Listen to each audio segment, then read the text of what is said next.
Sifu Jihan, muchas gracias por estar con nosotros. Como usted sabe, nosotros somos miembros de la red de estudios budistas, y tenemos mucho gusto de que nos haya dado este espacio para hablar de su nuevo libro, ¿no? Una visión integral del budismo.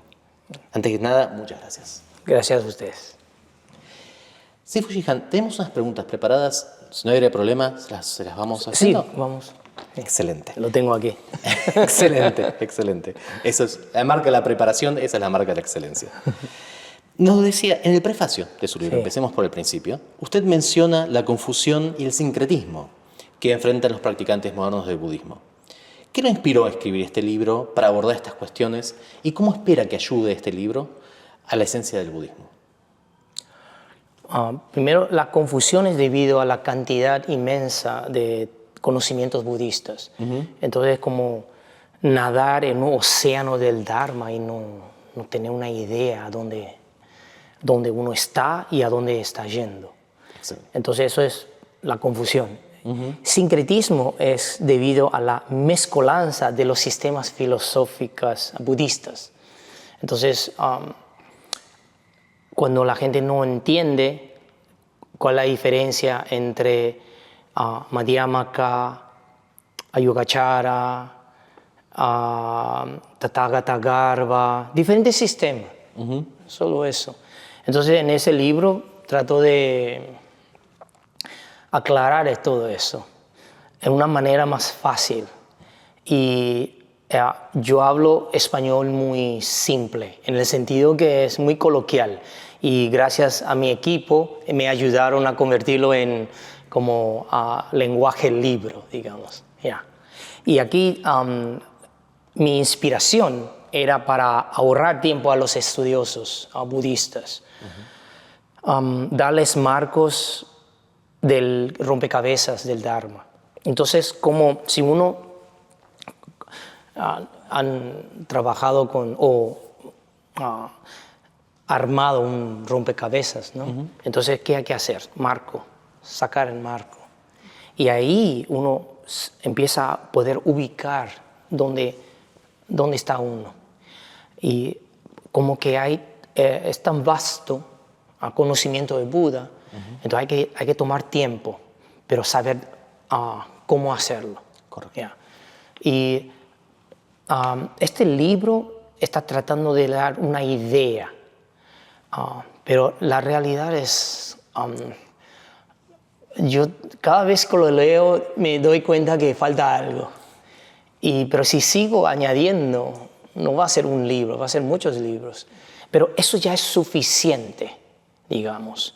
Y para que la gente entienda que respetando y abrazando la diversidad en budismo.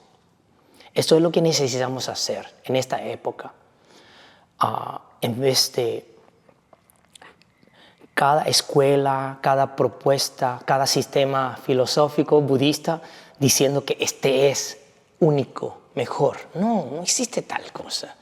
El Buda siempre enseñó a cada disposición, y en diferentes épocas los discípulos también trataron de adaptar regionalmente y también a las disposiciones de la cultura. Entonces es muy ¿cómo se aceptado la diversidad en el budismo. Sin duda, la unidad a los fundamentos son iguales.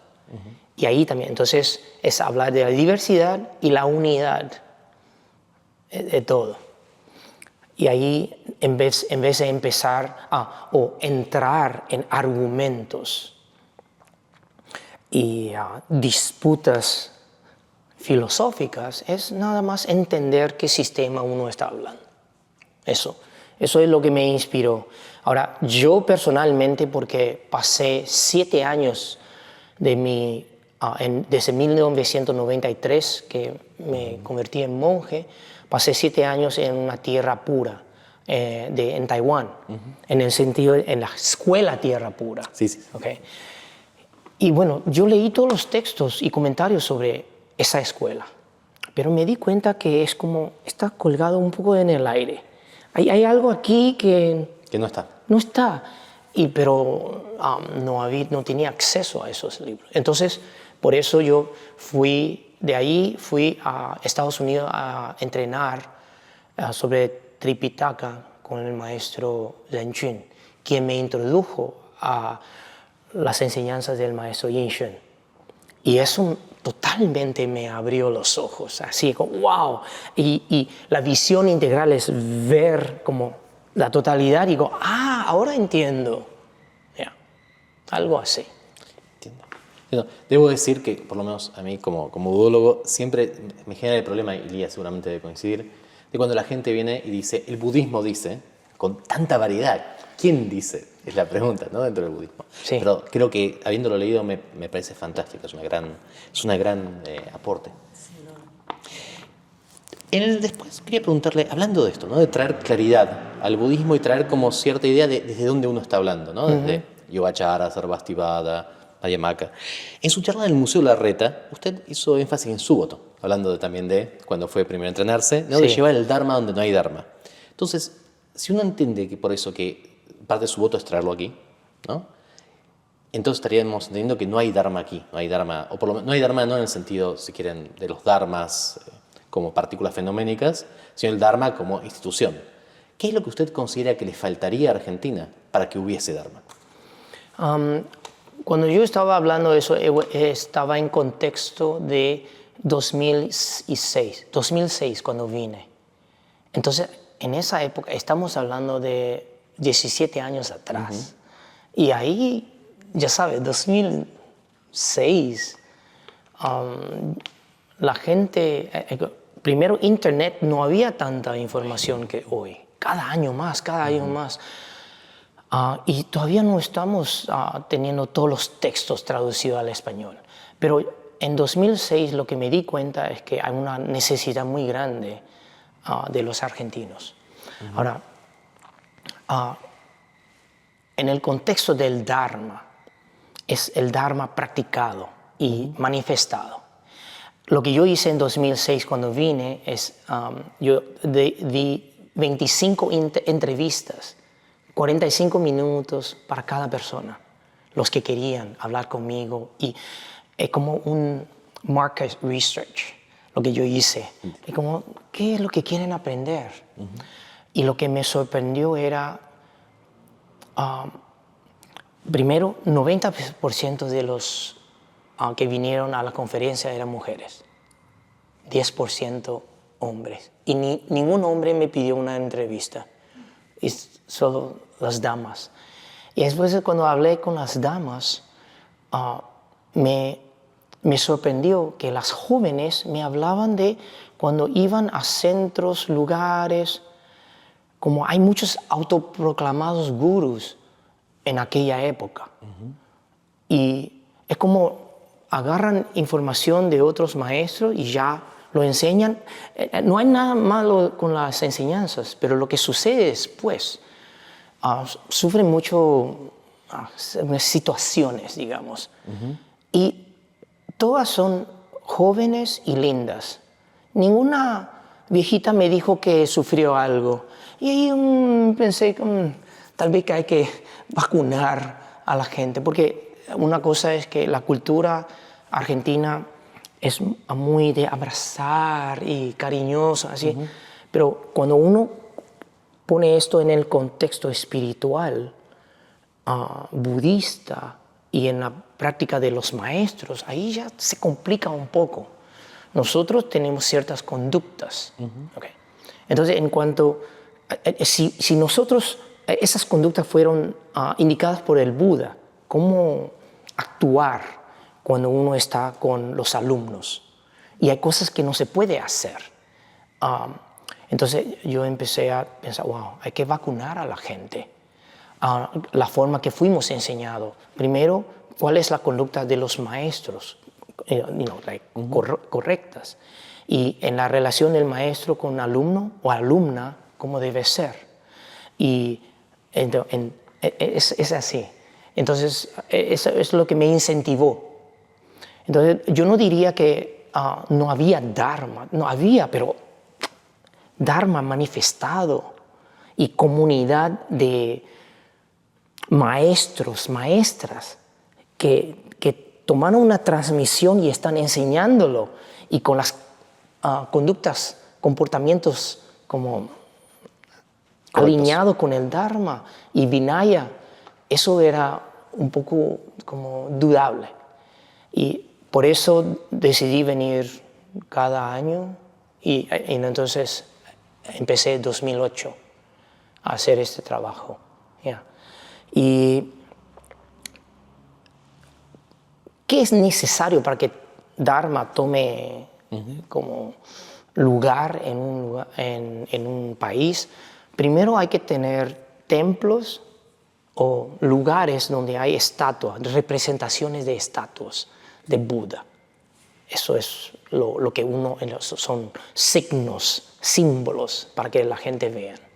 Y después hay que tener textos en el idioma local traducido, que usted sabe, falta. Ni hemos traducido 10% al español. Y estoy como exagerando ya 10%. Y entonces hay que tener monjes, monjas o profesores laicos, laicas, personas entrenadas apropiadamente para poder enseñar con conducta que se están alineadas con las enseñanzas. Y después hay que tener los laicos, laicas, apoyadores de la comunidad que aportan para apoyar económicamente con recursos y esfuerzo, tiempo, a una comunidad o comunidades. Bueno, eso en el caso del budismo chino antiguo, 300 años fue el primer paso. Traducir textos. Primero los monjes, monjas llegaron, traducir, enseñar, y después hay personas que se convierten en monjes, monjas o profesores, laicos, laicas. Es decir, es un proceso bastante largo. Entonces, así yo veo el plan que hay que hacer.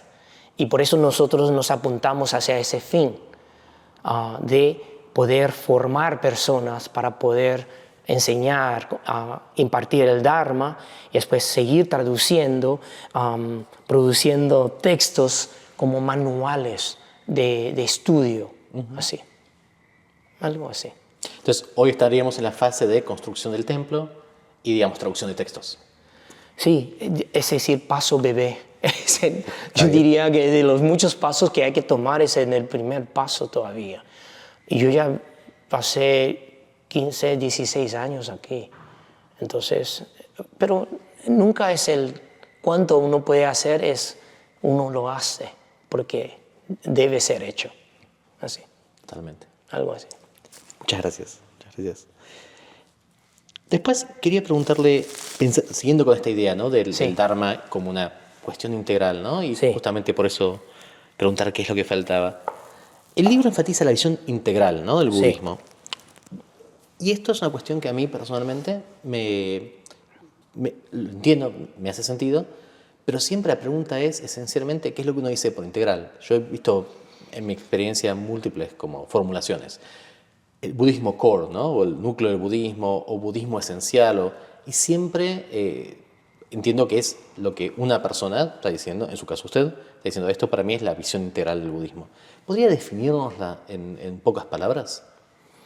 En inglés sería bird's eye view, o visión panorámica. Es como uno no ve la rama o una hoja, trata de ver el árbol entero, porque hay una apertura a eso, de no estar diciendo este es mejor que el otro. Por lo menos es lo que yo veo en budismo. Cuando yo estaba solo estudiando de tierra pura, la escuela de tierra pura, eso es la propuesta que dicen que es, y después otros no son, y después en diferentes escuelas hay esas propuestas de ser mejor. Una vez que al tener una visión integral, íntegra o panorámica, no dice eso. Porque la búsqueda del Dharma no es como un partido de fútbol. Yo estoy en el club, mejor club. No es así. Entonces, por supuesto, hay que dedicar tiempo para tener una visión así. Y por eso, y volviendo al libro, esto, yo creo que si uno lee esto, no es posible al fin tener una conclusión que algún budismo es mejor que el otro. Y a eso yo me apunto. Es una compasión universal de escuela, personas, enseñanza, todo. Es como espíritu del Buda. Eso es lo que yo entiendo al respecto. Entonces, para usted lo importante de los practicantes, ¿no? Para Sí. los practicantes sería que ellos entiendan esta visión, digamos, este bird's eye view, esta perspectiva general, Sí. para estar en contra del sectarianismo, por así decirlo. O de mi secta es mejor que la Sí, otra. usted lo explica muy bien. Así es así. Así es. Y no estar como rechazando Ok.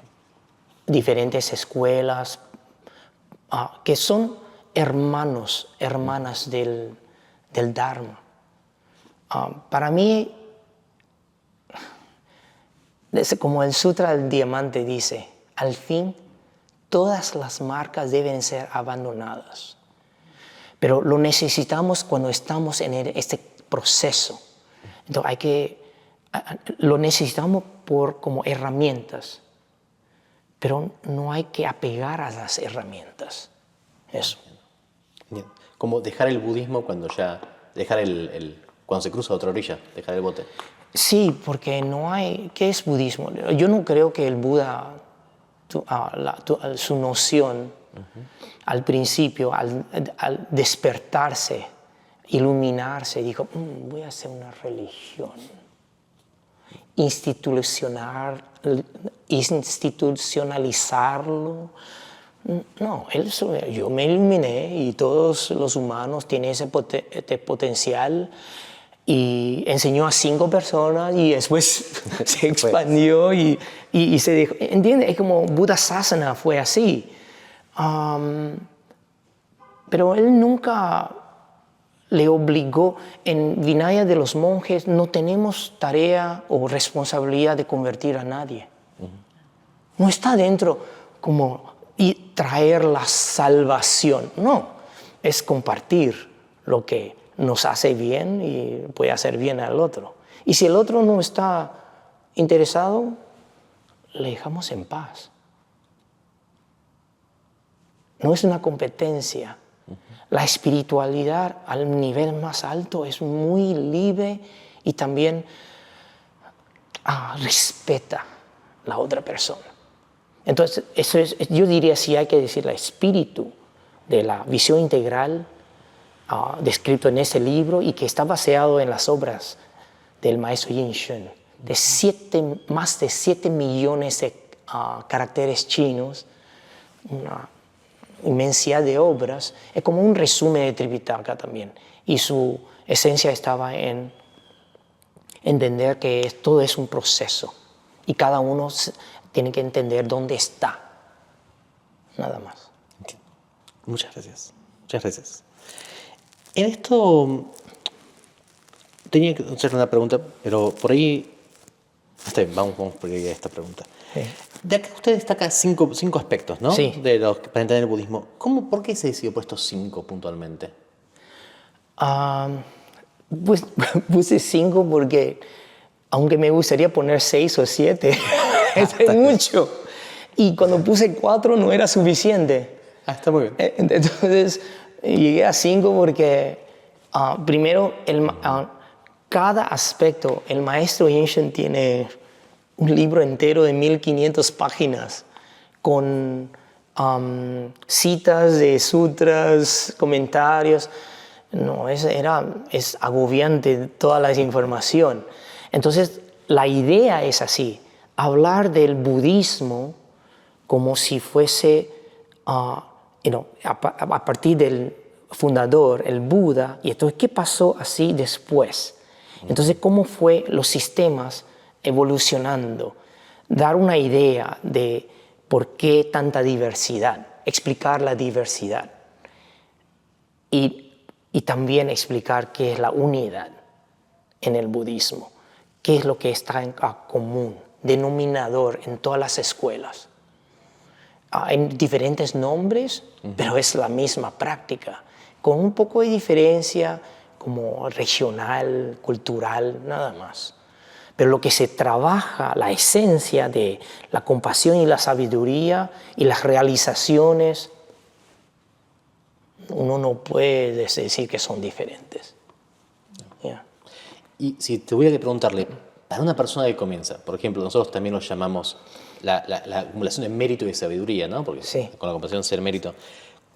Para usted, ¿cuál es la clave? ¿Cuál es el aspecto que tendría que enfocarse una persona que está empezando de cero el día de hoy? Bueno, primero hay 3 objetivos en la práctica espiritual. Entonces, la primera es la mejora de la vida. Esto es lo que yo noté que desde que empecé en 2008 a enseñar aquí y dar charlas.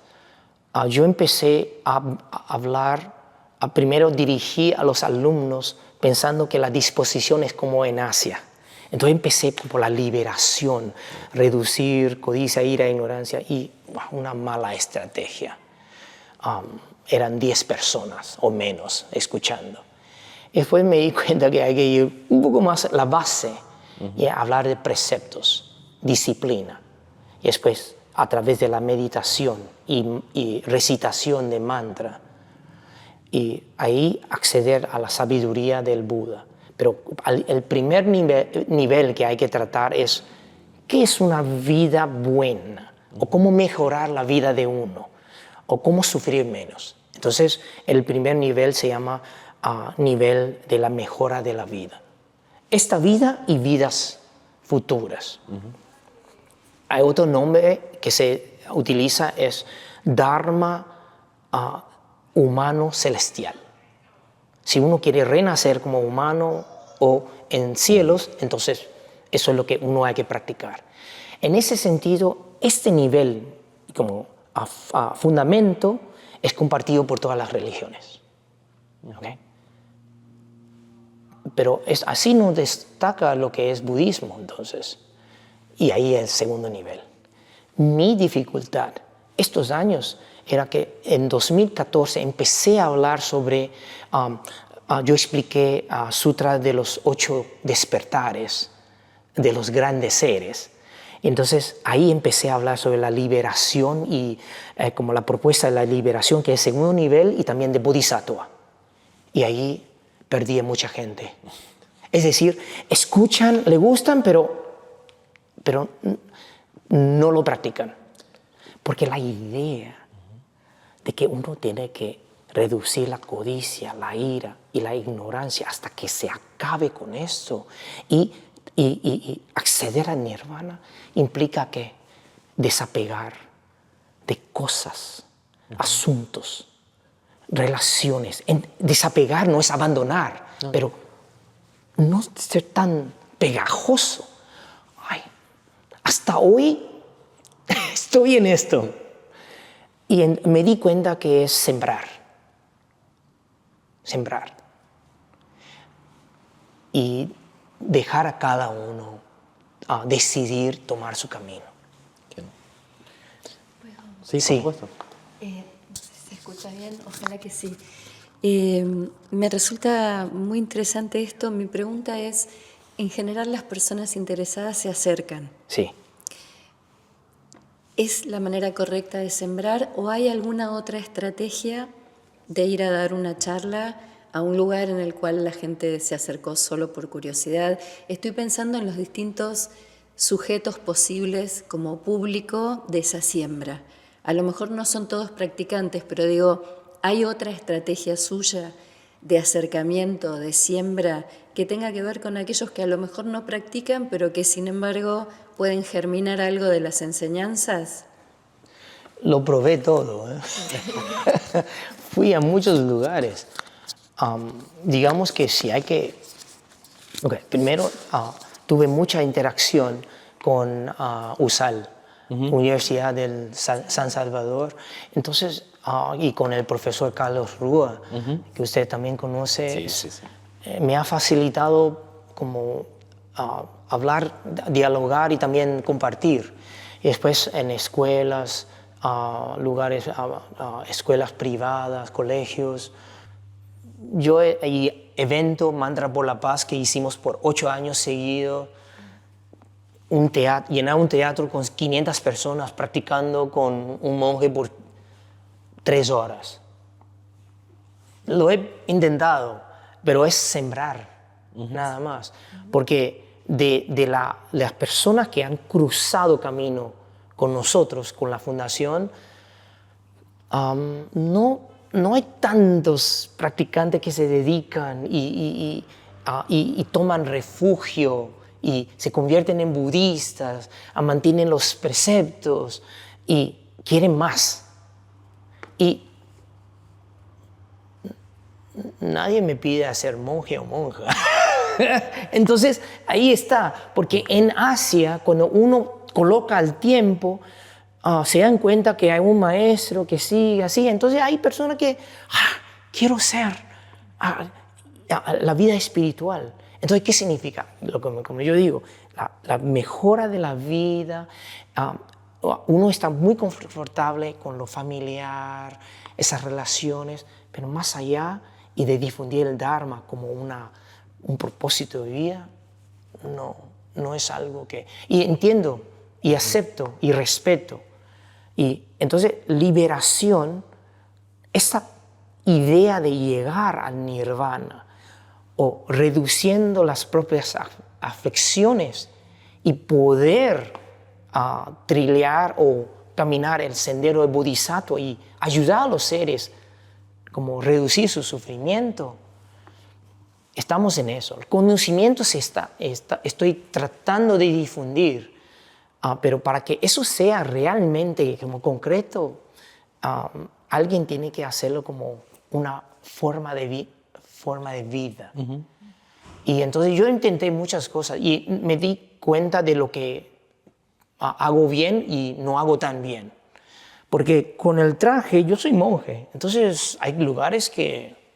¿no? Y la forma de expresar el Dharma también hay que estar de acuerdo con precepto. Es para mí, no puedo estar dando ejemplos que abarcan demasiado. Y como la flexibilidad está dentro de marco de precepto, así. Y no diluyendo la esencia del Dharma. Es decir, y además estoy solo. Digamos, haciendo de budismo, de Taiwán, Mahayana, y no tengo una comunidad de monjes. Usualmente 5 es mínimo, sí, o 4, digamos, en lugares donde no hay como budismo establecido, en ese contexto. Sí, no sé si eso responde. Absolutamente. Sí, igual...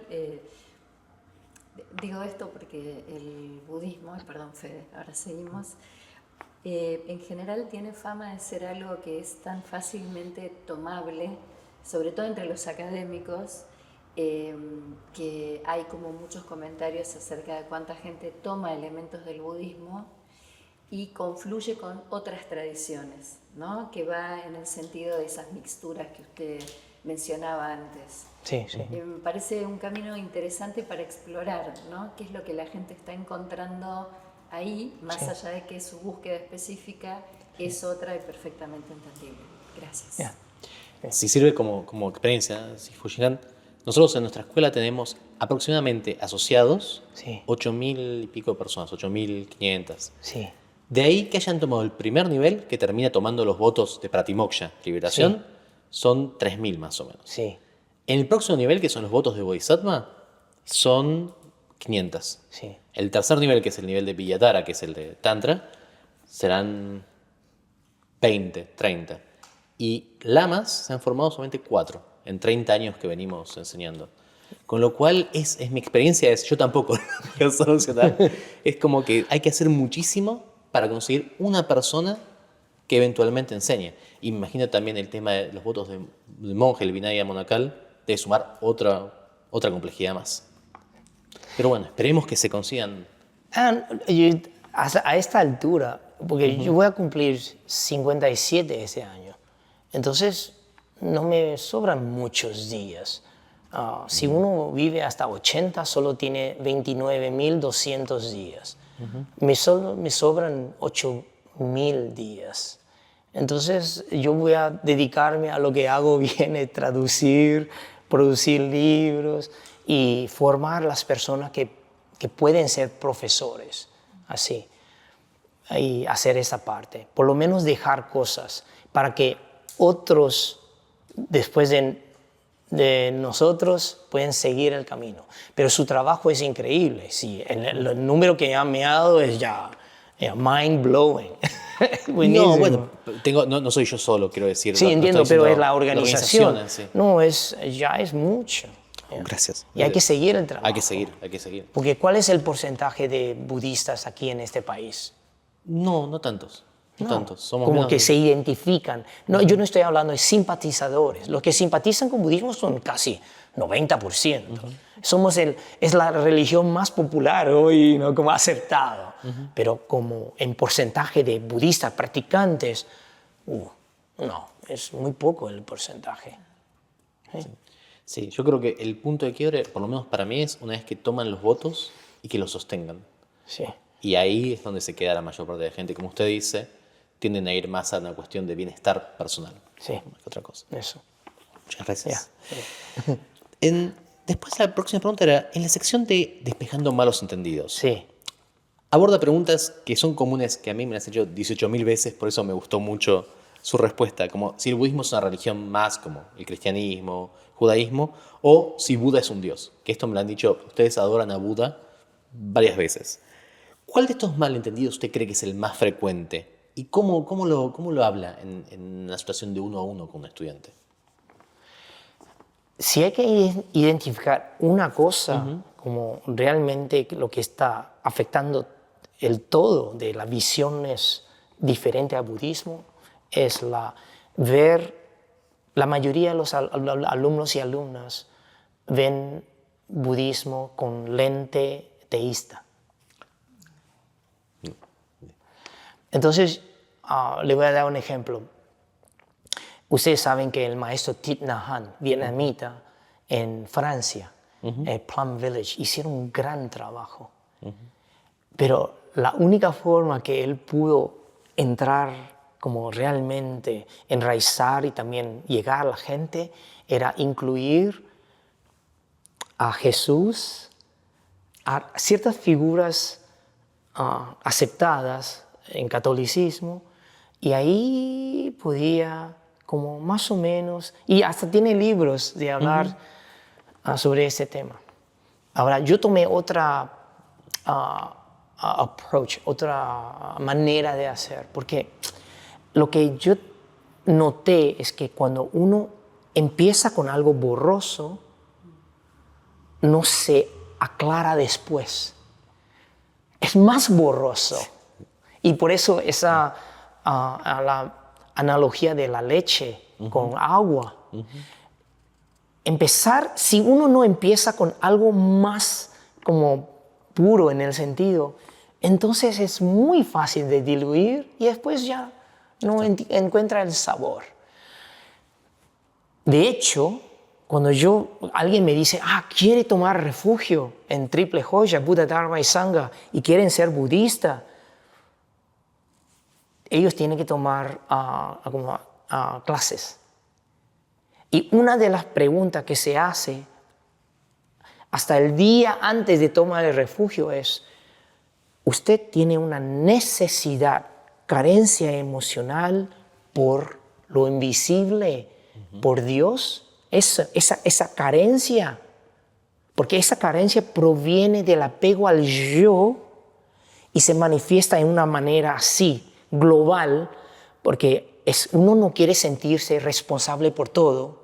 Entonces hay una necesidad de retribuir lo que me está sucediendo es porque alguien quiso que yo viva esa experiencia, entonces no es por culpa mía. Es decir, esa necesidad, esa carencia emocional.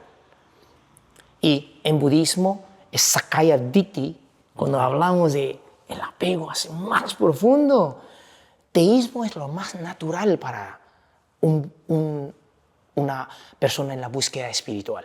Entonces yo pregunto, si alguien tienes una necesidad por esta figura y si dice, no puedo deshacer de eso ahora, entonces está bien, entonces no es tiempo de tomar refugio, porque tomar refugio es un renacimiento total y una visión tan clara de que no, mi guía de vida lo escribí y sigo escribiéndolo. Y nadie otro está escribiendo esto así. Entonces, le hago muy difícil para la gente cruzar, por tomar ese paso. Porque quiero que tomen ese paso como claramente, con ojos abiertos. Entiendo. Algo así. Nosotros tenemos en el grupo nuestra investigación, hay un doctor que se llama Rodolfo Puglisi, que él trabajó mucho con las comunidades de aquí, de Thich Nhat Hanh, que son cristianas zen. Sí. La comunidad de Tanya, por ejemplo. Y él lo que me contaba es eso, lo que usted está diciendo exactamente, que como empiezan con este sistema borroso, cuando eventualmente algún maestro que visita dice, bueno, no, pero esto es una P, se enojan y se van. Y por eso han quedado como descolgadas del resto de la comunidad budista. No es que ninguno de nosotros les vamos a decir que no, sí, pero siempre ha quedado esta situación borrosa. Yo coincido en ese sentido y es difícil, es difícil. Y quiero adicionar algo, es que tengo mucho respeto por el maestro Thich Nhat Hanh, el trabajo que hizo mundialmente por la paz y todo, y al ambiente. COP20 se hizo por su alumna. Su alumna, con su ayuda y fuerza, hizo COP20 y eso era en 2019 o 2018. Pero el approach que yo tomé aquí era, voy a hablar exactamente como un monje enseñaría, sin adaptar esa parte y sin huirse del tema. La gente me pregunta y digo, no. En el contexto budista, el único Dios que existe es el yo. Y de hecho, Deus en portugués, y que es más próximo, cercano al latín, eu. Un día me di cuenta, eu es yo. Deus, todos los yo, estamos creando nuestro mundo y la forma que estamos haciendo está un poco así. Puede fallar, decimos aquí. Sí, estamos fallando bastante. Pero todos esos yo colectivamente estamos afectando a nuestro mundo. Excelente, muchas gracias. Acá le tengo que pedir disculpa porque yo no hablo mandarín, entonces mi pronunciación va a ser terrible. Le pido por favor. No se preocupe. El libro menciona la influencia del gran maestro Jin Shun, ¿no? Sí. En su enfoque. ¿Cómo usted aprendió y, como decía antes, ha trabajado muchísimo con los textos del gran maestro? ¿Cómo él influenció su comprensión del budismo? ¿Y qué elementos, bueno, como esto estábamos hablando de los 5 elementos anteriores, qué elementos usted tomó específicamente de él? Mi historia empezó con Tierra Pura, Escuela de Tierra Pura. Y es algo que es una semilla de vida pasada. Porque los que me conocen saben que cuando mi mamá estaba embarazada conmigo, ella hizo bordado de un Buda Amitabha. Entonces, cuando me hice monje era muy natural ir a lo de Tierra Pura, sin saber el por qué, pero es así. Pero pasé 7 años como nadando en el océano del Dharma y totalmente perdido. Yo no tenía, estaba aprendiendo muchas cosas, pero como no hay un marco, ¿a dónde estoy yendo? Y cuando fui a aprender con mi maestro Zen Jun, quien es el discípulo mayor del maestro Yin Shen, él me dijo, empiece con memorización de los poemas o estrofas del libro El Sendero a la Budidad, que yo ya traduje hasta capítulo 4, solo falta capítulo 5. Y ahí me abrió, ahí me dio marco, y porque es un manual budista utilizado en el Instituto Budista en Taiwán por muchas instituciones. Entonces ahí marca, explica qué es el budismo, la estructura, las escuelas. ¡Wow! Y eso me ayudó, es como no me sentí tan perdido.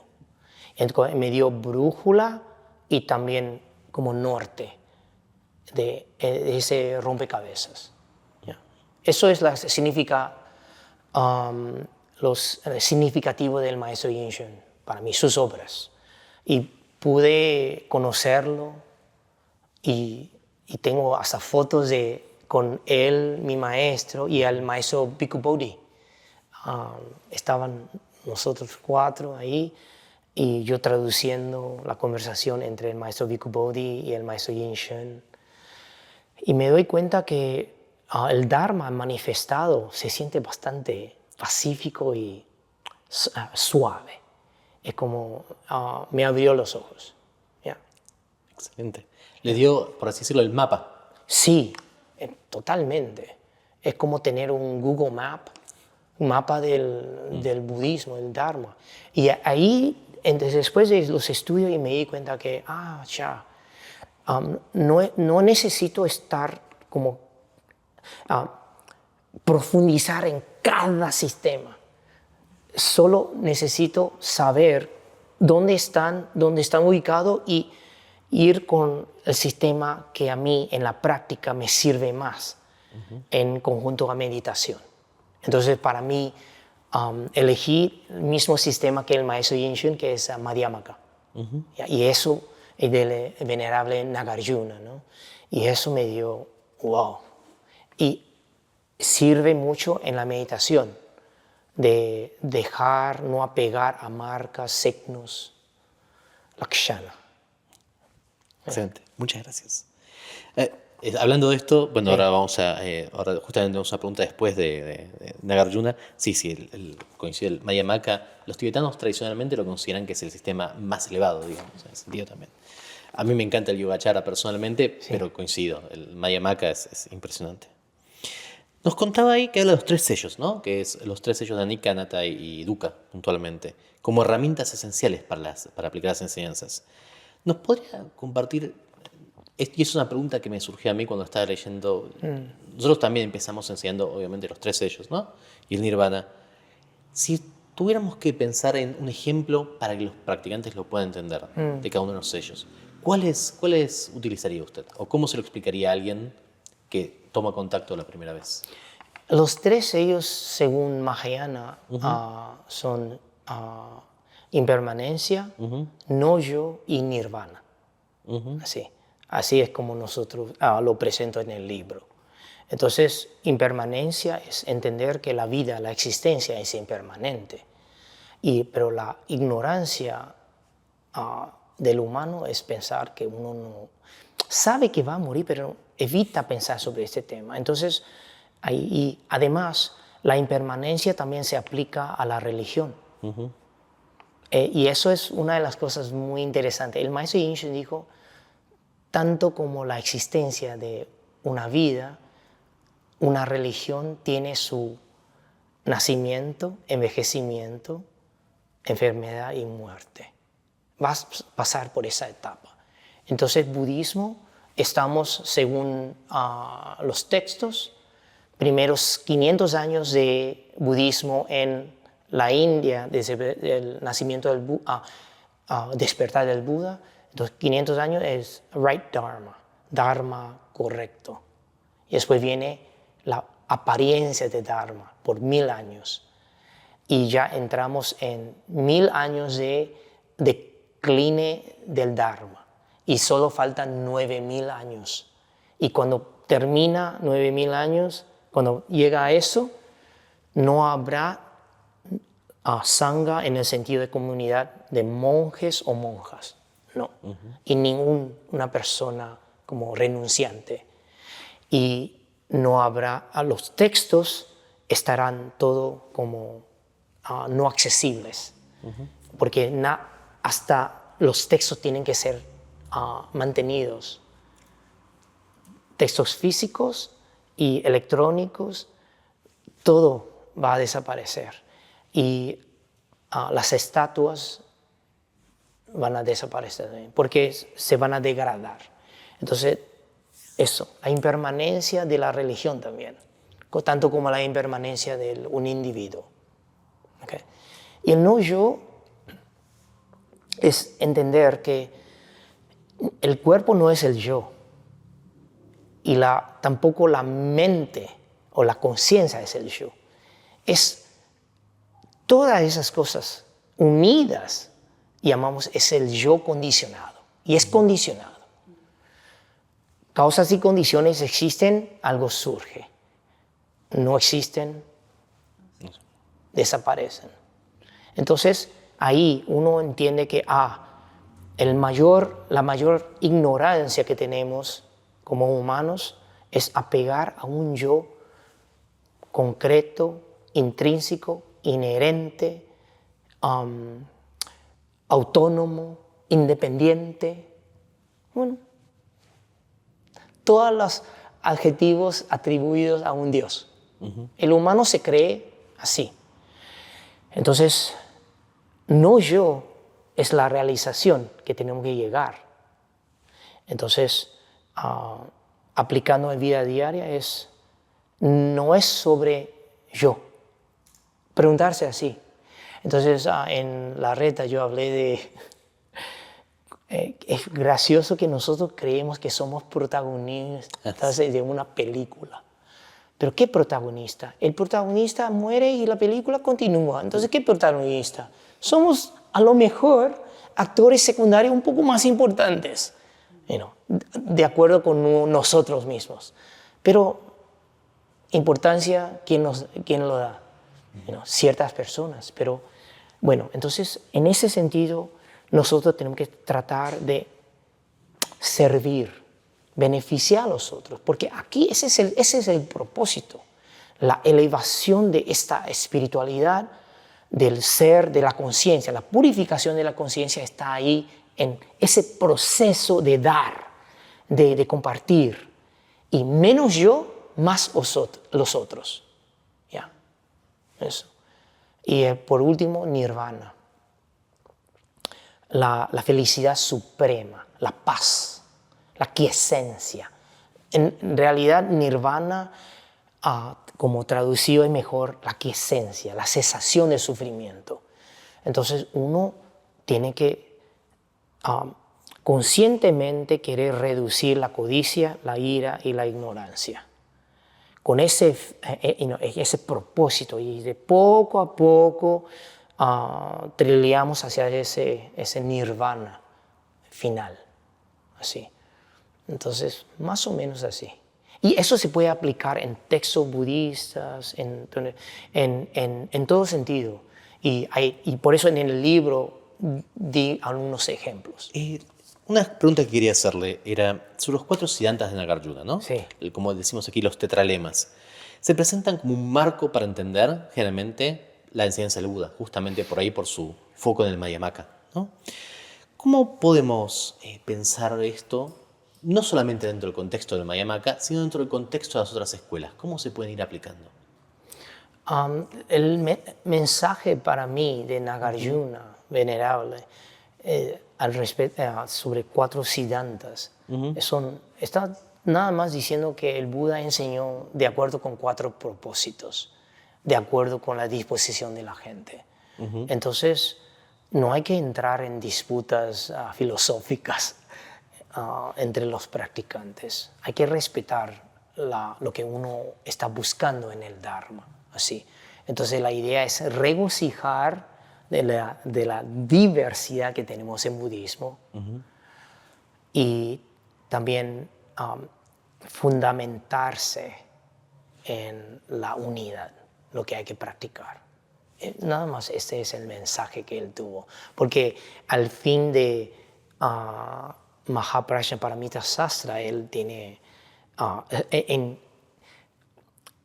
en cuanto a significados del supremo, Siddhanta del significado supremo, que es sobre Suñata, él dice, solo los tontos entran en disputas filosóficas porque no entienden globalmente propósitos del Dharma.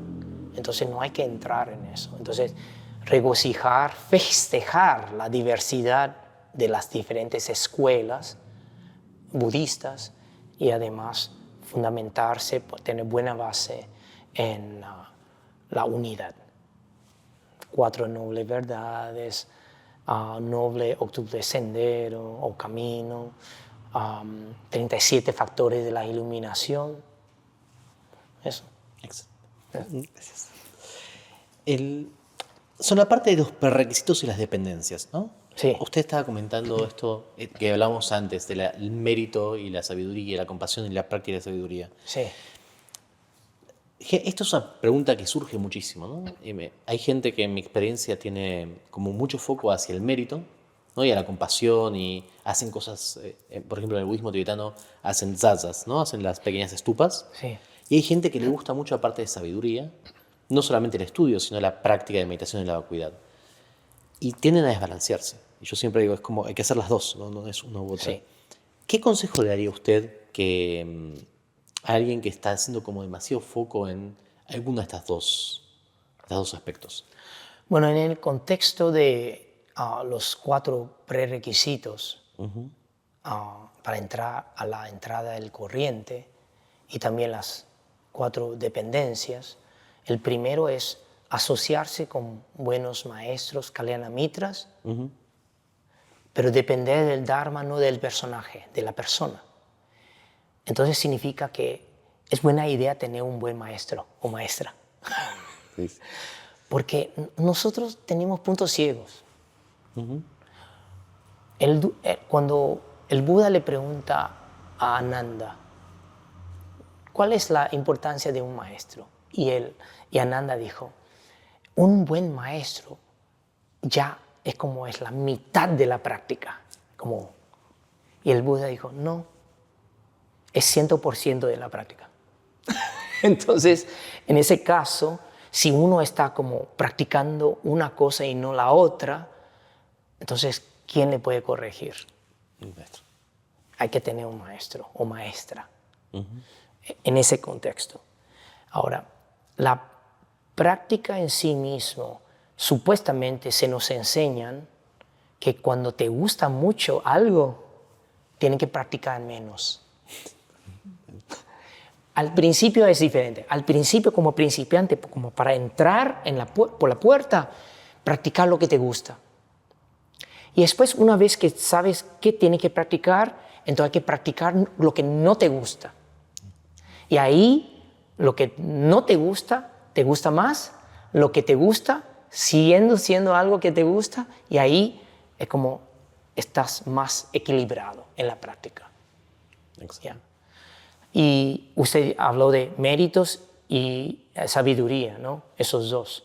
Y en el contexto de, las 3 esencias de la práctica espiritual, hay uno que añadimos, es la convicción. Muchas veces es saddha y traducido como fe, pero realmente budismo no habla de fe ciega. Entonces yo evito esa palabra y utilizo convicción o confianza. Entonces son 3 aspectos: convicción, y voto, y después compasión y sabiduría. Esos tres. Y compasión tiene que ver con méritos, porque es ayudar a los seres y se acumula méritos. ¿Ya? Entonces, esos tres tienen que estar balanceados. Uno puede poner énfasis en uno más que otros dos, pero no puede no practicar los otros dos. ¿Ya? Y eso sí, también hay un libro que tengo que traducir del maestro Yin sobre las tres esencias de la práctica hacia el gran despertar. ¿Ya? Excelente. Ok. Esperamos la traducción de esa. Sí. Excelente. Y después, otra pregunta que quería hacerle es, el libro subraya con esta idea de tener una visión integral, ¿no? Sí. La importancia de no descartar ninguna enseñanza budista, aun si al principio no parece tener sentido. Sí. ¿Nos puede dar una experiencia personal suya de algo que cuando empezó le parecía que no tenía ningún tipo de sentido y después le encontró? Bueno, era cuando era novicio, el primer año en el monasterio, en Taiwán, en una montaña, y es un monasterio de 300 monjes y monjas. Y recuerdo, yo estaba ahí por 3 meses solo, y había un señor quien estudiaba mucho el Dharma, y él también quería ser monje.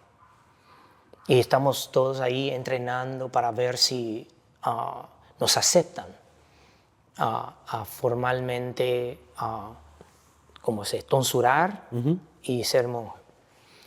Y un día trabajamos y después del trabajo íbamos a almorzar y empezamos a hablar sobre el Dharma. Y él comentó algo así, dijo, nuestra mente funciona en la dualidad. Por eso es una cosa y otra. Siempre están comparando. Hasta nirvana es ilusorio. Decir nirvana es contraste a samsara. Pero hasta nirvana, ese concepto es ilusorio, es dual. Y cuando yo escuché eso, eres herético, le dije, eres un hereje. ¿Cómo puede decir nirvana? ¿Cómo que no existe? ¿O es una ilusión? Entonces, ¿qué estamos haciendo aquí? No, me está mal entendiendo. Y me quería explicar. Pero no, yo seguí caminando y él me perseguía queriendo explicar. Y bueno, sí, lo entiendo ahora. Pero aquella época, yo tenía 24 años de edad. Aunque yo escuché explicaciones del Sutra del Diamante, pero yo podía memorizar versos, pero no entendía en aquella época. Y después, con las obras del maestro Yin Shun y el venerable Nagarjuna, obvio, es obvio, todo es dual. Entonces, entrar en la puerta de no dualidad es el no yo, la suñatá. Ahora sí. Si quieren un ejemplo, ese es un ejemplo. Yo lo conté y cada vez que lo digo con mucha risa, yo recuerdo quién era, su cara y la desesperación de él de explicarme que yo no le malentienda y él no quiere que no lo considere como un hereje. ¿Me entiende? Ay, era gracioso. Yo me acuerdo, en mi experiencia personal de eso, me pasó, mi tío me enseñó, que me enseñó sánscrito, mi tío es sánscritista, y me enseñó a traducir, traduciendo el Mula Madhyamaka Karika, de Nagarjuna. El capítulo 24 habla de eso, y yo me acuerdo de traducirlo y decirle a mi tío, no entiendo que estoy haciendo mal, pero no puede ser esto.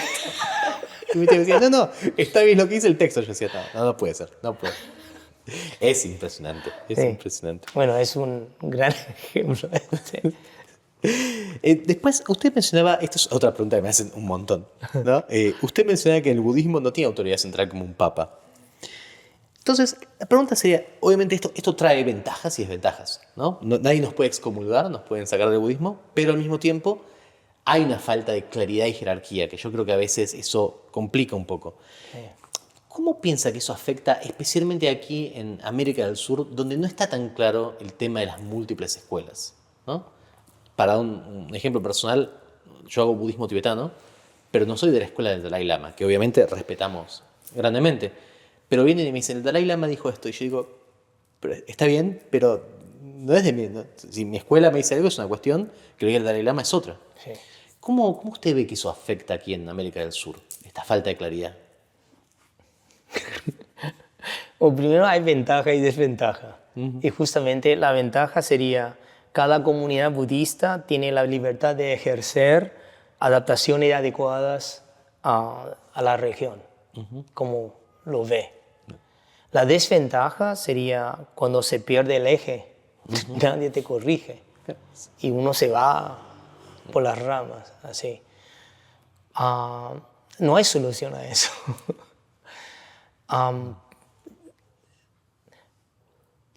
Especialmente debido al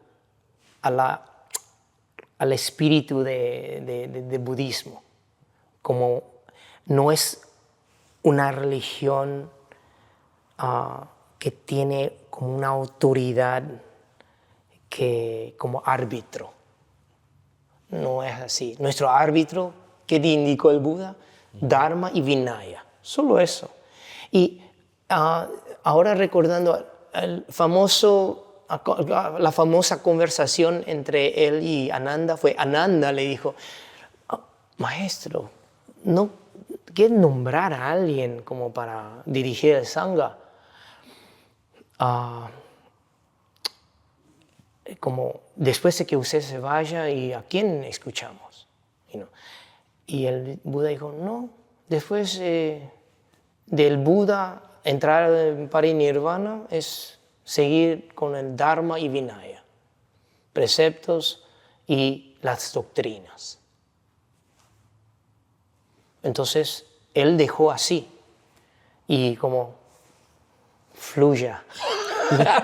Dejó en nuestras manos, digamos. ¿Ya?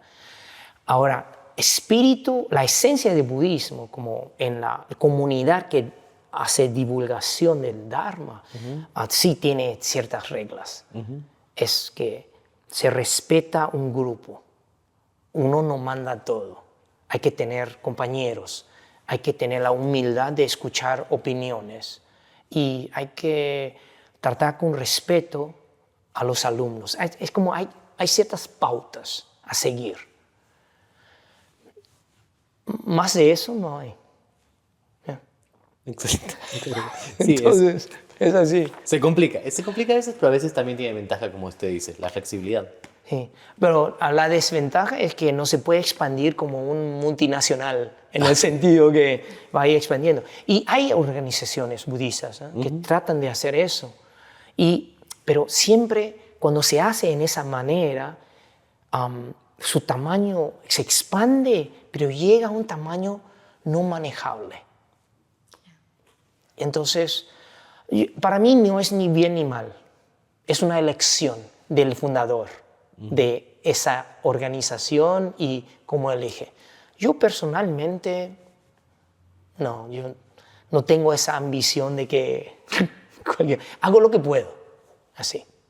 Excelente. Pero igual es especialmente desafiante, ¿no? Eso de depositar en una comunidad los contraequilibrios que una autoridad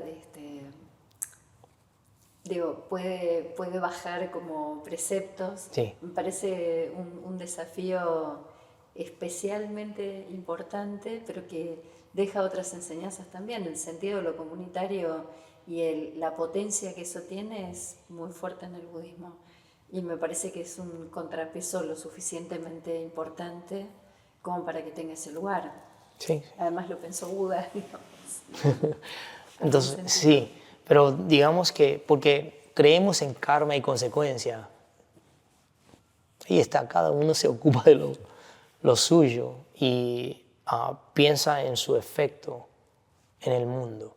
Entonces hace lo posible. Por lo menos eso es lo que yo entiendo. ¿Ya? Y no soy mucho de criticar los que toman cosas del budismo y lo diluyen y lo difunden. A veces yo digo, ya está bien, pero es un chocolate y chocolate tiene 10%, 20%, 30%, 40%, 70% y ya cuando llega a 80%, 90% es muy amargo. Entonces uno tiene que saber, okay, cuál es el chocolate budista que estoy ofreciendo a la gente y saber que si es 80% no tenga expectativa que mucha gente te va a escuchar. Está bien. Pero si uno está ofreciendo de 10%, entonces tiene que ser más leve, flexible. Para mí, todo tiene su lugar. Ese es mi punto de vista. Eso. Muchas gracias. Gracias. Después quería pasar al concepto de compaduría, que es un neologismo que acuñó usted. ¿Cómo porque, como decíamos antes, había 3 elementos, ¿no? Shraddha, compasión, karuna y sabiduría, prajna. Sí. ¿Cómo llegó a esto? ¿Por qué eligió este? ¿Y cómo llegó a generarlo? Porque es un término súper interesante para aplicar. Primero, no existe una palabra que incluye compasión y sabiduría en el mismo contexto. Claro. Y entonces, para mí es así. No existe compasión sin sabiduría y tampoco existe sabiduría sin compasión. Entonces hay que hacer una palabra para eso. Ahora, ¿qué es compasión sin sabiduría? No es compasión. Es empatía mundana, es muy sufrido, ver el sufrimiento y entrar en la arena movediza con el otro. Sufrir juntos. Eso es compasión sin sabiduría. ¿Y qué es sabiduría sin compasión? Todo es karma. Están ahí en la calle ese karma, los pobres ese karma. ¡Wow! Es total frialdad. Y no hago nada. Yeah. Claro. Entonces, si uno está bien, ya está. Y la sabiduría es frialdad. Entonces, eso no es tampoco budismo. El Buda habla de compasión baseada en la guía de la sabiduría y sabiduría que no permite a que los seres sufren sin querer ayudarlos, con compasión. Eso. Por eso ese neologismo de compaduría. Excelente. Muchas gracias. Hay una cuestión que es interesante, que es esto que decía, y por ahí me gustaría preguntarle bien. Sí. Este problema que pasa a veces es cuando está la compasión sin sabiduría, ¿no? Sí. Que es que cuando ve que el otro sufre y se pone como a sufrir como el otro, en vez de ayudar al otro. Sí. Entonces, para usted, compaduría en ese caso sería no tanto registrar el sufrimiento, pero ayudar desde otra posición, que sea sufrir con el otro. Y de hecho tenemos curso en Brasil que se llama altruismo sustentable.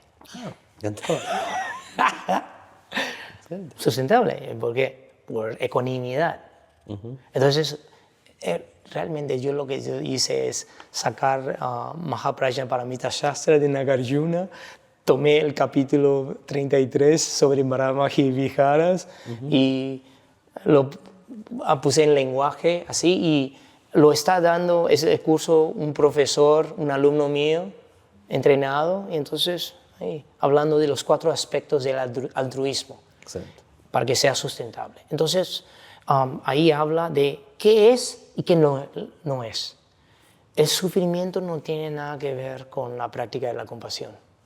Entiendo. Y también me han dicho que es algo muy teísta también, de asociar la compasión, es como ese sufrimiento del otro y tomarlo propio y sufrir, eso es algo muy en algunas religiones.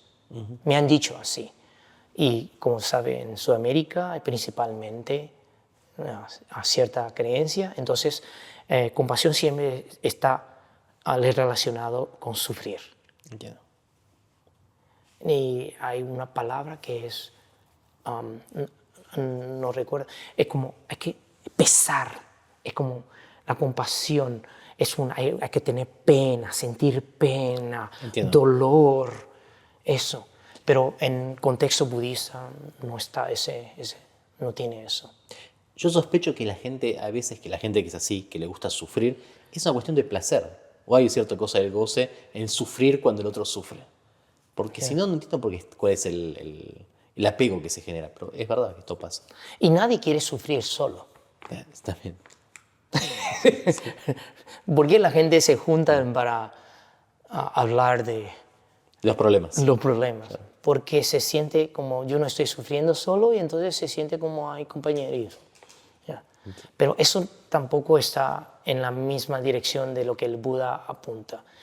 Porque siempre el altruismo es un mecanismo para ir deshaciendo del yo. Entiendo. Ya, bueno. Después quería preguntarle el tema de igualdad de género. Usted está Sí. citando a Prajapati, perdón, Mahapajapati, ¿no? Sí. ¿Cómo cree que esta igualdad de género se aplica en las comunidades contemporáneas? Porque, por ejemplo, aquí lo que nos pasa en Buenos Aires es un poco lo que decía usted antes.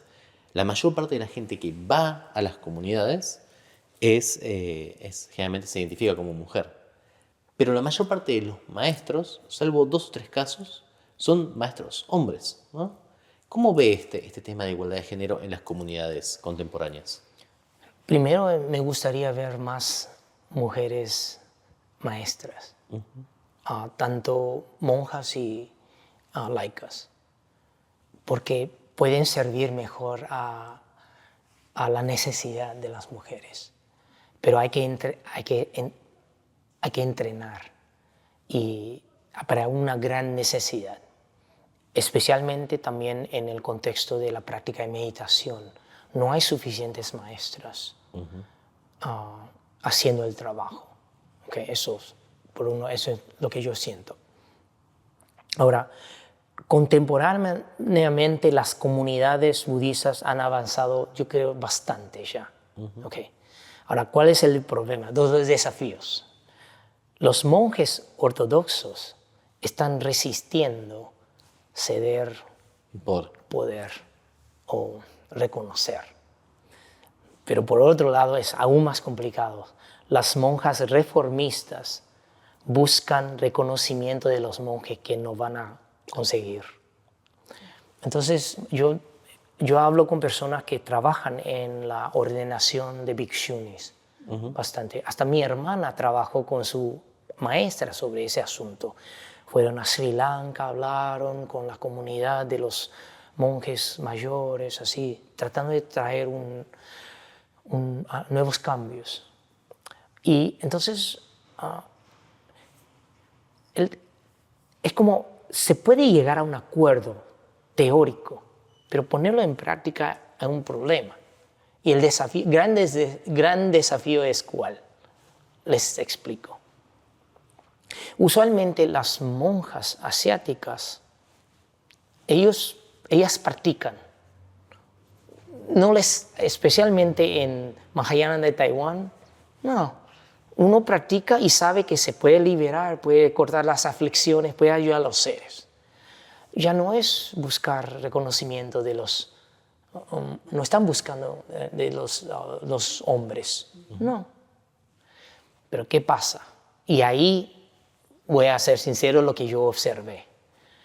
Fui a reuniones de monjes y monjas occidentales. Y porque hablo inglés. Entonces, y crecí en Norteamérica, entonces fui a la reunión. Y las monjas son muy practicantes. Y recuerdo, ellas estaban diciendo cómo difícil era conseguir ayuda para hacer su templo, su lugar. Soporte económico. Sí, entonces me interesé y ¿cómo puedo ayudar? ¿No? Y hablé con una y ¿dónde está usted? Digo, en San Francisco. Y hablé con la segunda, está en San Francisco. Tercera, hablé con 6 monjas, todos en San Francisco. Y yo estoy tratando de buscar resolver y ayudarles como seguir. Pero ustedes están todos en la misma región. Sí, pero cada uno quiere su propio templo. Y yo digo, ¿y por qué no se es juntar nada más? Y se hace más... No, pero tampoco quieren convivir. ¿Sabe qué es? Sí, sí, sí. Individualismo. Sí. Entonces, querer ser reconocido por ser individual en el contexto budista, en sangha, la palabra sangha significa comunidad. Sí, sí. Complicado. Y ahí está. Entonces, por lo menos, yo he decidido que nosotros, funcionando aquí en Sudamérica, para mí, la jefa es Maestra Inse. Ella manda. Yo dirijo el barco hacia donde tiene que ir y ella mantiene las cosas, los pedazos, tornillos. Pero si ella no aprueba algo que quiero hacer, no hay caso. Ella tiene que aprobar. ¿Entiendes? Entonces, yo trato, por lo menos por mi lado, de ejercer igualdad lo más posible.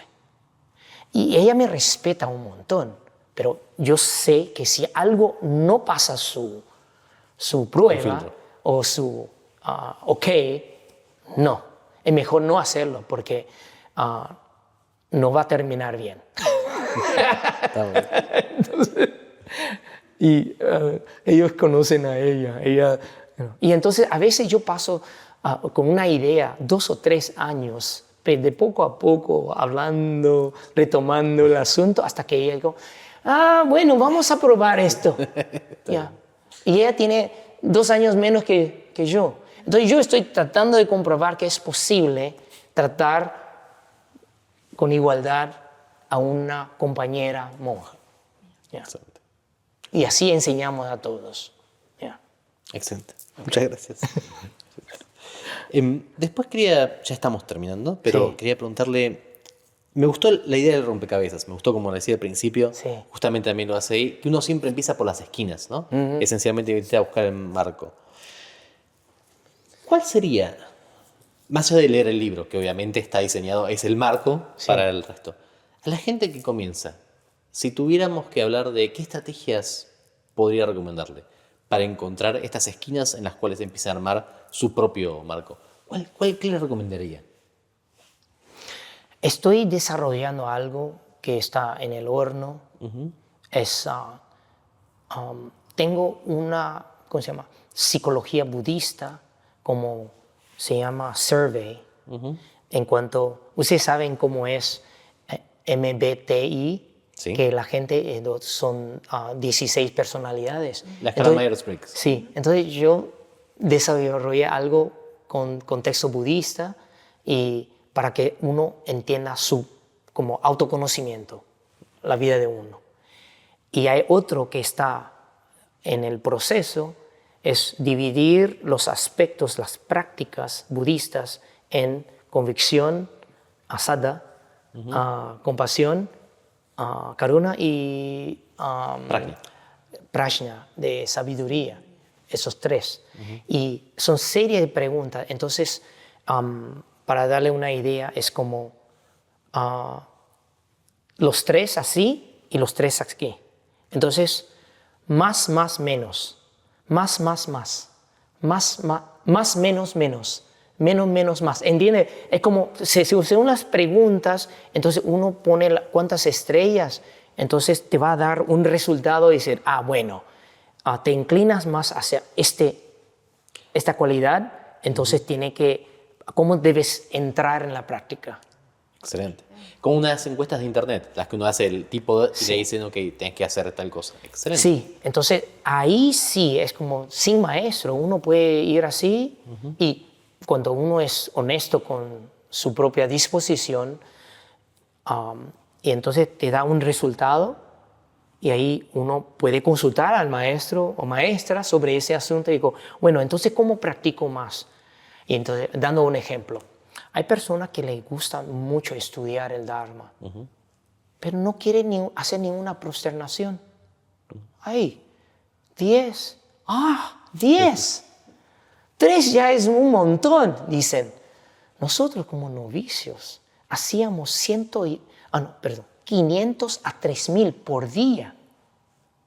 Y 108 es mínimo que uno tiene que hacer diariamente. Entonces, ¿qué estamos hablando?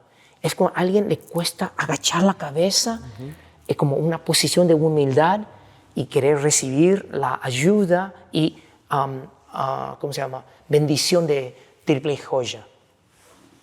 Entonces, ¿cómo va a poder conectar, vibrar, resonar con los Buda y Bodhisattvas? Es casi imposible. Siempre es conocimiento, palabras, nada más. Okay. Y hay otro tipo que le gusta estudiar y también aguanta los rituales, prosternaciones. Ay, pero ir a dar comida a la gente a la calle cuando todo es kármico, no aguanta, no puede dedicar tiempo como para hacer un poco de servicio, esas cosas. Y cuando hay que hacer, digo, no, pero tengo que estudiar. O tengo tantas prosternaciones a hacer servicio, no tengo tiempo. ¿Me entiende? Esos son ejemplos. Entonces, a través de preguntas se nota su inclinación. Y ahí se le da un esquema de cómo enfrentar su práctica.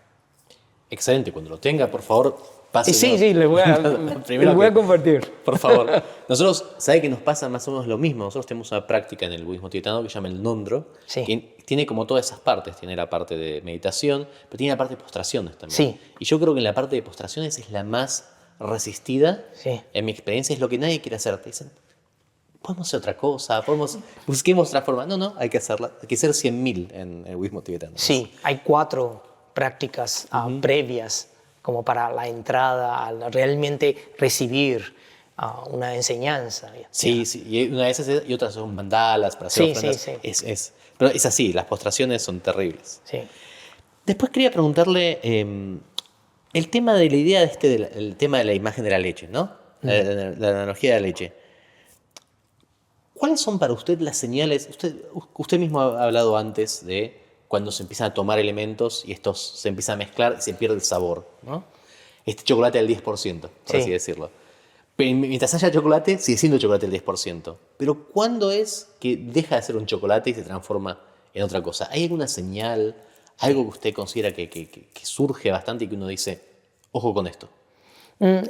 Reflexioné sobre eso y tengo ciertos parámetros que puedo ofrecer. Primero es individualmente, en la práctica de los 3 entrenamientos graduales, que es disciplina, shila, concentración, samadhi, y prajna, sabiduría, esos 3. Si uno enfoca en uno y olvida de los otros 2, ahí ya la práctica está mal. Eso está claro. Todos los maestros te van a decir que puedes empezar con énfasis, pero no puedes dejar las otras 2 prácticas. Eso individualmente, en el contexto de los Noble Octubre Sendero. ¿Sí? Colectivamente, en el desarrollo del gran despertar, es convicción, compasión y sabiduría. Cuando una comunidad solo hacen rituales, empoderamiento, bendición, solo eso, y convoca gente, todos quieren, porque no hay que hacer mucho, son los que están ahí arriba haciendo el trabajo, y uno dice, sí, yo acepto. Entonces algo está un poco mal. O solo una organización está siempre haciendo caridad, en un sentido que se convierte en solo una organización de caridad, de generosidad. Bueno, algo está. ¿Y cuál es la práctica? Y cuando mucha gente se juntan para hacer el bien para los otros, se matan entre sí, porque hay que hacer en la manera que uno quiere y no que el otro quiere. ¿Me entiende? Sí. Entonces, ¿por qué? Por falta de sabiduría. ¿Right? Y por último es cuando es todo estudio o meditación, pero no se involucra en otros aspectos. no le gusta el ritual y proclaman así como un agnóstico. Yo no creo en ninguna religión, yo no creo, hasta budismo no creo, pero me gusta el Dharma. ¿Entiendes? Eso. Sí, sí. Entonces, individualmente, esos 3 aspectos y colectivamente los 3 aspectos también. Se nota y ahí ya está un poco torcido, ¿ya? Distorsionado, digamos. Cuando uno de los 3 tipos de entrenamiento colectivos se deja de lado. Ahí, excelente. Sí, eso. Y énfasis está todo bien, porque se convoca personas de la misma disposición. Pero supuestamente los buenos guías hacen entrar a la gente para poder formarlos como de una manera equilibrada, ¿no? No solo entran y siempre es así y se fortalece solo esa parte. Entiendo. No, tiene que ser más equilibrado. Muchas Pero gracias. es muy difícil. Es muy difícil. Es muy difícil. Conozco organizaciones que el fundador o la fundadora dice, ahora en esta etapa vamos a profundizar en el Dharma. No le hacen caso. Nunca llega el momento. No, porque hay tantas personas para ayudar, tantas calamidades, tantos desastres para ir a ayudar y no hay tiempo para estudiar el Dharma, no hay tiempo para meditar. Entonces, ¿qué pasa? La gente hace lo que le gusta. Sí. Termina siendo eso. Sí, ser? por supuesto. Sí. No, yo pensaba que es muy poco usual tener un maestro que maneje 2 idiomas de distintas comunidades, español y portugués. Y pensaba si tu vocación, como esto de la compaduría, de pensar en cuán importante es la precisión del lenguaje para traducir. Es uno de los problemas fundamentales para mí, para que llegue la certeza de qué estamos hablando, porque hay muchas traducciones en el español y cada uno tiene su versión de lo que significan las cosas, ¿no? Sí. Entonces, preguntaba si hay un énfasis particular en el cuidado de las traducciones, porque me parece que el modo como uno nombra las cosas, en principio racionalmente genera una categoría de inteligibilidad. Yo le doy una etiqueta y lo asocio con un contenido. Sí. Pero por otro lado, la calidad de mi práctica también va a depender en gran medida de mi entendimiento, o sea, hay ahí una articulación.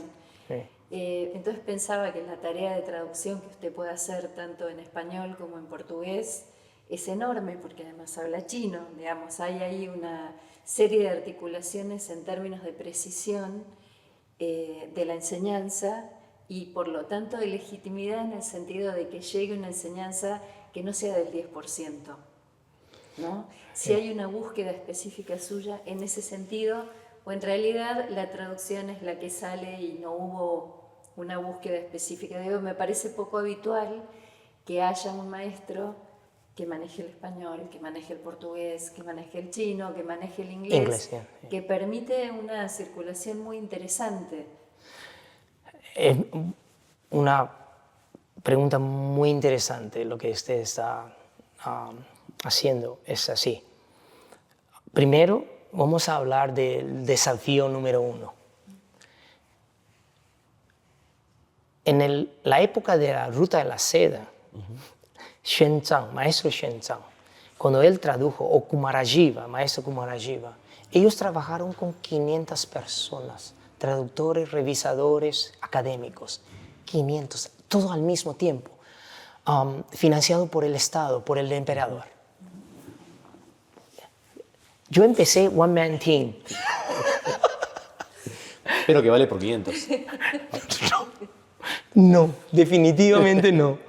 Y después, tenemos a ciertos como miembros del equipo que entran. Y yo ya tengo, en inglés, tengo 2 miembros que una es 87, la otra es una abogada jubilada y otra es química jubilada que tiene 82, 83. Yo no sé cuándo se van a despedir de mí. Pero en inglés, así, entonces, pero estoy tratando lo más posible de incluir a más personas. Okay. Entonces, primero es muy difícil encontrar personas que se interesen. Aunque no lo crean, es difícil encontrar monjes o monjas que quieren dedicar en esto. Eso es portugués. Mi propia hermana, que es monja budista también, no quiere hacer traducción. Es demasiado.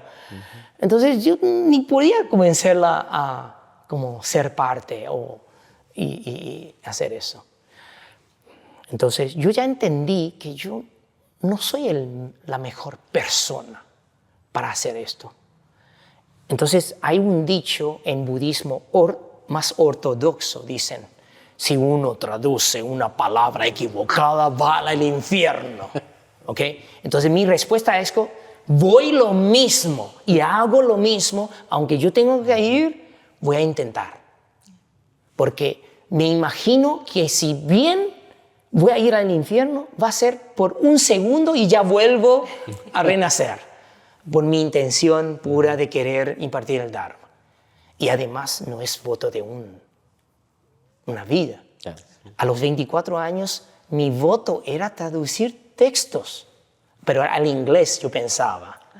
Que yo ni pensé que iba a volver a Sudamérica. Bueno, entonces, primero yo reconozco mi imperfección.